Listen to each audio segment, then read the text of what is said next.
Mister Chowdhury আপনি? হ্যাঁ, একটু আগে সত্যমবাবু আমাকে ফোন করেছিল। ম্যাডাম নাকি আমার সঙ্গে কথা বলতে চান। তা আপনি এখানে কেন ওয়েট? না, আমি এখানে ইচ্ছে করেই ওয়েট করছি, কারণ ডক্টর ঘোষ ম্যাডামকে ওপরই চেক আপ করছে। এই সময় তার কথা বলা যাবে না। আমার তো মনে হয় কোনো কারণে মিসেস মুখার্জি একটু নার্ভাস হয়ে পড়েছে, তাই। কেমন দেখলেন ডক্টর ঘোষ? হ্যাঁ, না না, নাথিং সিরিয়াস। আমি আজ কতগুলো ওষুধ লিখে দিচ্ছি, এখন থেকে রেগুলার সেগুলি খাবেন। মা, মা, আয়। হঠাৎ কি হলো তোমার?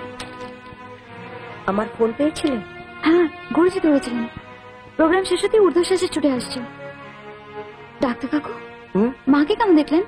না না, চিন্তার কোনো কারণ নেই। কাল হয়তো কোনো কারণে ভাবনা চিন্তায় উনি টেনশনে ছিলেন, ঘুম হয়নি, নার্ভগুলো ইরিটেটেড হয়ে গেছে। তবে প্রেশার কিন্তু নর্মাল। সুগারটা একবার চেক আপ করলে ভালো হয়। সলিসিটর মিস্টার চৌধুরীকে কেন ডেকেছো মা? তাই নাকি? মিসেস মুখার্জি, এটা কিন্তু আপনি ঠিক করেন। না না, মানে এই অবস্থায় আপনার কথা বলা উচিতই হবে না। ঠিক আছে চপলা, হ্যাঁ তুমি মিস্টার চৌধুরীকে একবার উপরে নিয়ে এসো। ঠিক আছে। আমার কাছে তো তোর সঙ্গে আমার একটু দরকারি কথা আছে। ম্যাডাম, এই দরকারি কথাগুলো কি আজকে না বলেই নয়? ওফো ডক্টর ঘোষ, আপনি নিশ্চিন্ত থাকুন, এতে আমার নার্ভের উপর কোনো চাপ পড়বে না। ম্যাডাম নমস্কার। নমস্কার। মিস্টার চৌধুরী, আপনারা একটু ওখানে গিয়ে বসুন, আমি মনির সঙ্গে কয়েকটা কথা সেরে নিচ্ছি। ঠিক আছে, ঠিক হ্যাঁ, আছে। চলুন চলুন, আমরা ওদিকে হ্যাঁ, চলুন।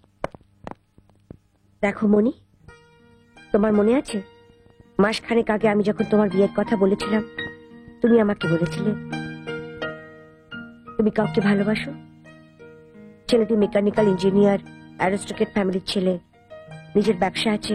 কি জানো নামটা? দুর্গাদাস, দুর্গাদাস রায়। আচ্ছা মা, তুমি এই জন্য এত আর্জেন্ট ফোন করেছিলে? আগে আমার সব কথা শুনে নাও মনি। তুমি তো জানো আমি যখনই যা ভাবি তখনই সেটা হওয়া চাই। আমি দুর্গাদাসের সঙ্গে কথা বলতে চাই, ওর উপর অনেক কিছু ডিপেন্ড করছে। তাই নিজে আমি দেখতে চাই ছেলেটি কেমন। খুব ভালো ছেলে মা। তোমার ব্যাপারে তো আমাদের মধ্যে প্রায় রোজই কথা হয়। এই তো কালই তোমার শরীর স্বাস্থ্য নিয়ে কথা হচ্ছিল। ওরও খুব ইচ্ছে তোমার সঙ্গে দেখা করে ওর ব্যবসার কথা সব খুলে বলে। আর জানো মা, ও একটা ব্যাপারে একদম শিওর। কোন ব্যাপারে? ও তোমার বিজনেস প্রপার্টি পেলে ওকে কেউ ছুতে পারবে না। দুর্গা দাস যেখানেই থাকুক, যেমন অবস্থায় থাকুক, তাকে আজই একবার আমার সামনে নিয়ে এসো। আজই আনতে হবে? হ্যাঁ, আজই। দেখো মনি, তোমার এই ব্যাপারটা ভেবে ভেবে কাল সারা রাত আমার ঘুম হয়নি, আর তাতেই আমার শরীরটা খুব খারাপ হয়েছে। আমার শরীরের যে অবস্থা, কখন কি হয় কিচ্ছু বলা যায় না। তাই দুর্গা দাসকে একবার দেখতে চাই। তারপর মরে গেলেও আমার কোনো দুঃখ নেই। হ্যালো। হ্যালো রয়, রয় আমি মনীষা বলছি।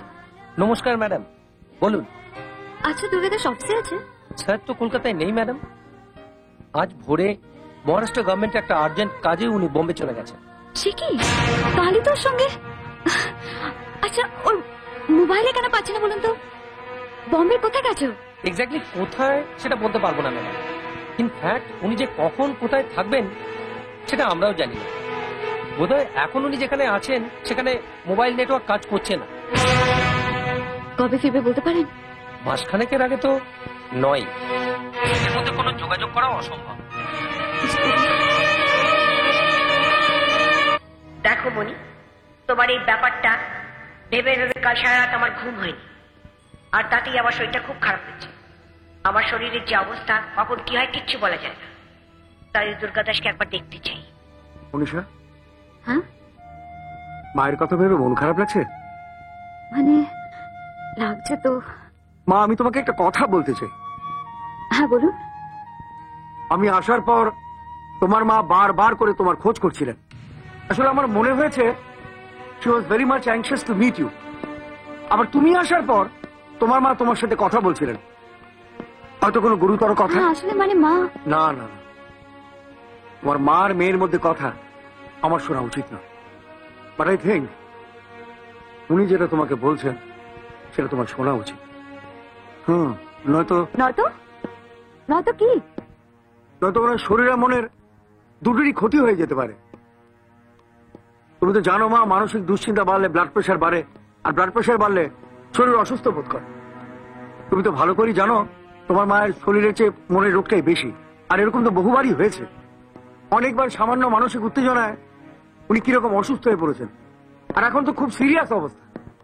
তাই উনি তোমাকে যা বলছেন, you must obey it, and that must have to be done by you.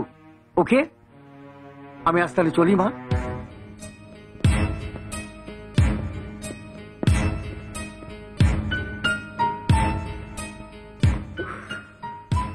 কি যে করি এখন?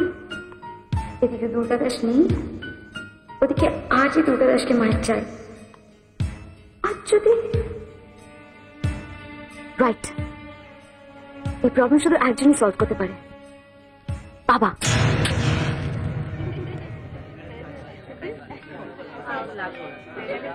তোর মাকে লুকিয়ে যখন তখন এখানে আসিস, কেউ দেখে ফেলে তোর মাকে খবর দিলে তখন বুঝবি।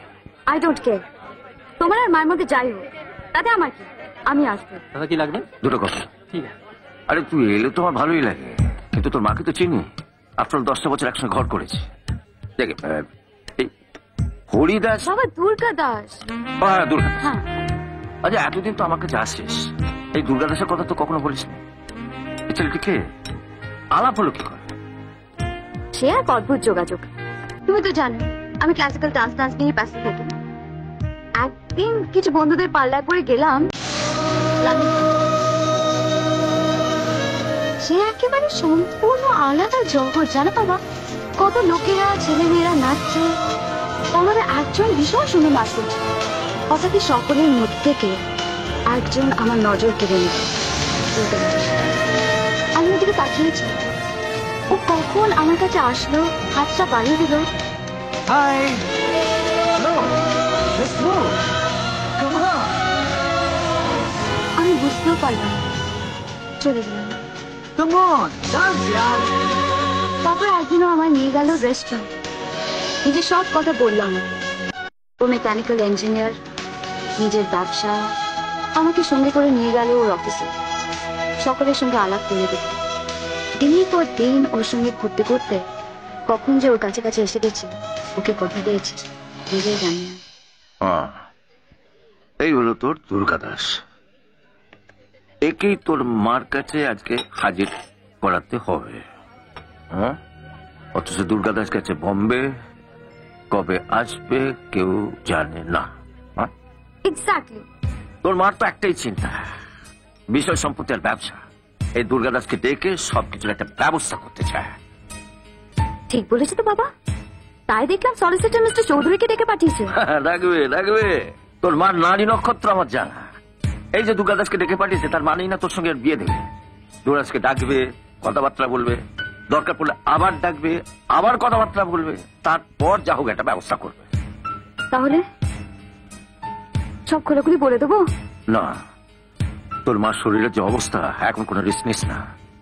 ও যদি মানসিকভাবে আঘাত পায়, শরীরের অবস্থা আরো খারাপ হয়ে যাবে। ডক্টর ঘোষও তো তাই বললেন, কিন্তু তুমি আমার অবস্থাটা ভাবো। দুর্গাদাস বম্বে, মাঝখানে আগে ফিরবেও না, ওকে এখন পাচ্ছি কোথায়? এতে হবে, আসল দুর্গাদাসকে না পেলে নকুলকে হাজির করাতে হবে। এই বেবি পাউডারটার দাম কত? 50 रुपया मैडम।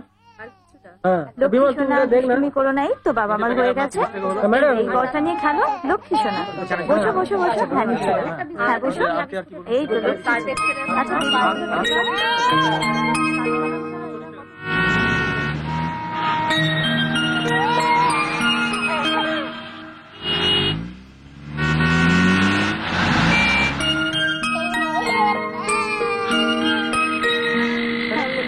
ওই শ্যাম্পুটা রেখে না না ওইটা, হ্যাঁ। কত দাম এই শ্যাম্পুটা?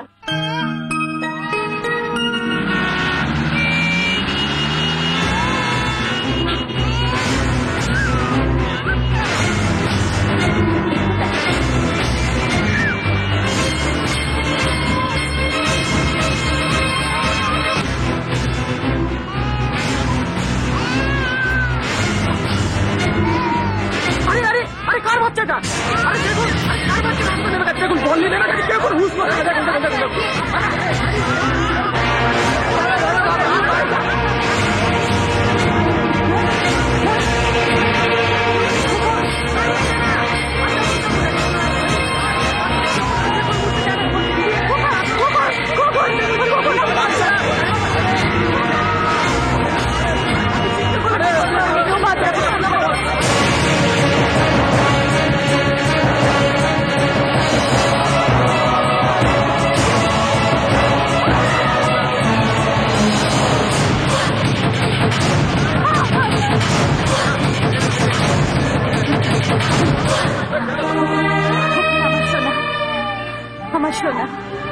শোনো।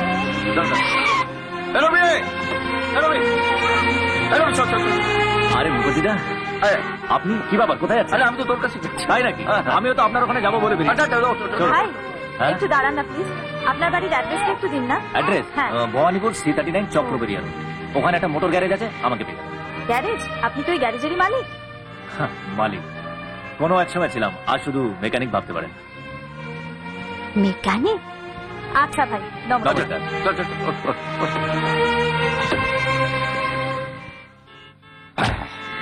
এমনই এর কথাই তোকে বলছিলাম।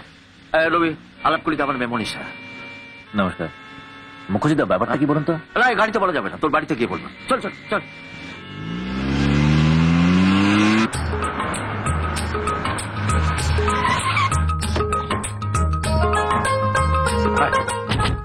মুখার্জিদা, আপনার ওপরে কি বসুন, আমি 1 মিনিট আছি। হ্যাঁ,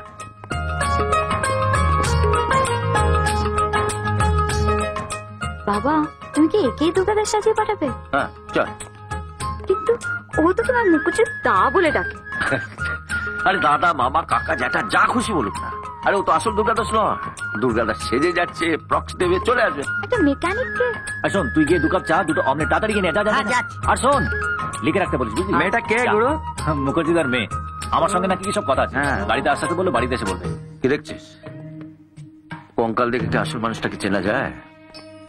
একসময় তো দারুণ অবস্থা ছিল, বাড়ি ছিল, গাড়ি ছিল। আর ওই আসার সময় গ্যারেজটা দেখলি না, ওটার বাপের তৈরি। ওই তো গ্যারেজের চেয়ে কটা পয়সা করে রোজগার হয়। মাঝে মধ্যে আমি ঘোড়ার টিপস দিই, তাও হারে। ও রেস খেলে? আরে ধর, ওনাকে খেলা বলে নাকি? আর পয়সা কোথায় যে খেলবে? আচ্ছা মনি, তুই ওকে 500 টাকা দিস, বুঝলি? কিন্তু ওর পুরো নামটা কি? নাম হলো রবীন্দ্রনাথ মৈত্র। সরি মুখার্জিদা, আমার রাস্তা একটু বেরিয়ে গেল। হ্যাঁ, এবার বলুন তো, আপনার ওই সিরিয়াস ব্যাপারটা কি? বলছি, তবে সবকিছু শোনার পর কিন্তু না বলা চলবে না। কেসটা কি বলুন তো? কিছু একটা হয়েছে বুঝলি।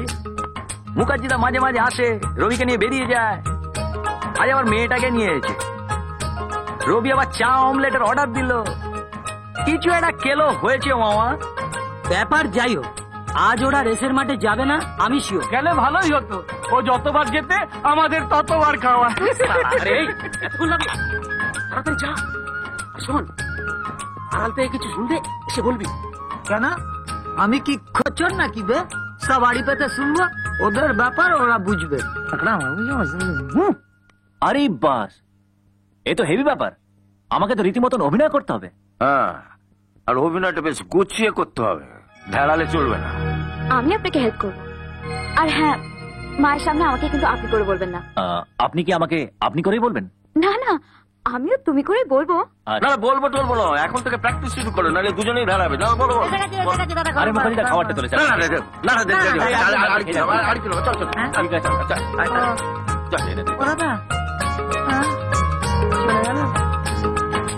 দেখি বলে কপাল, কার মাল, ঘর